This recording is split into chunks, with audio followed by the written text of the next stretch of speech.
If you read this book accurately, it shows you how bad you are and how good God is. And it gives you a diagnosis that should create in you a crisis that should send you running to Jesus for forgiveness. And what we live in is this day where everyone is talking about, what about justice? What about justice? What about justice? Great. How about God's justice? Before we have our justice, how about he gets his justice? Think of it in this way. Everyone is so aware of all the ways that I've been erred against or sinned against, or look what they said, or look what they did, or look at how much has been done to me. Look at God. God has never done anything wrong to anyone, and everyone has only done wrong to God.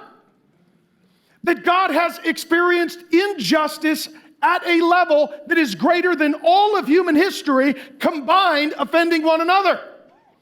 And ultimately, if we believe in justice, we believe that God has a right to his justice.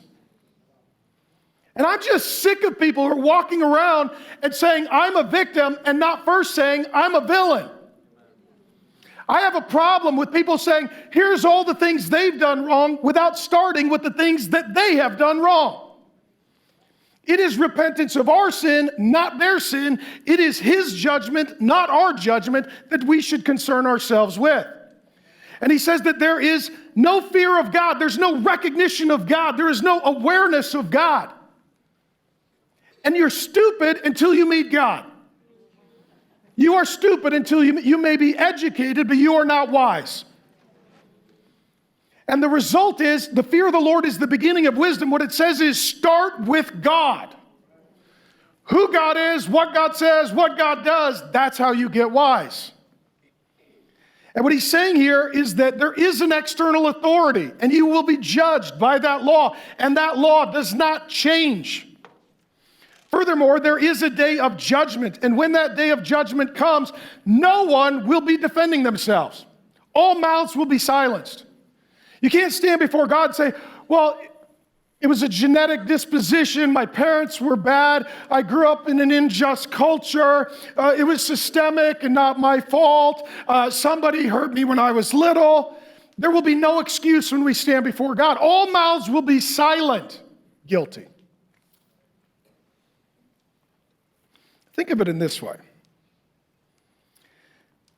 Sin, rebellion, is so horrific. Just look at what God does.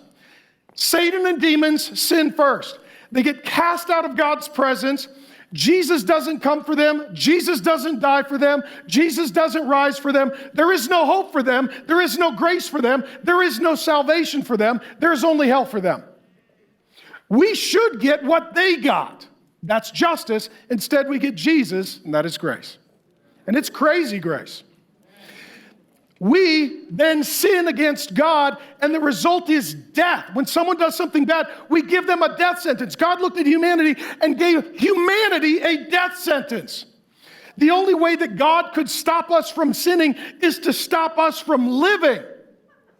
And then the whole planet is cursed.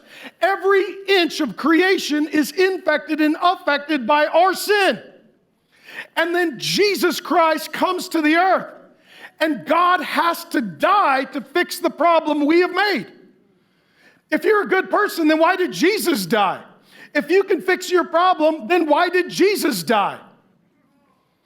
Furthermore, hell will be filled. It's a narrow path and a narrow door. Few enter it and pass through it. And then God is going to set this planet on fire and start over. So one of two things are true. God is overreacting, or we are underreacting.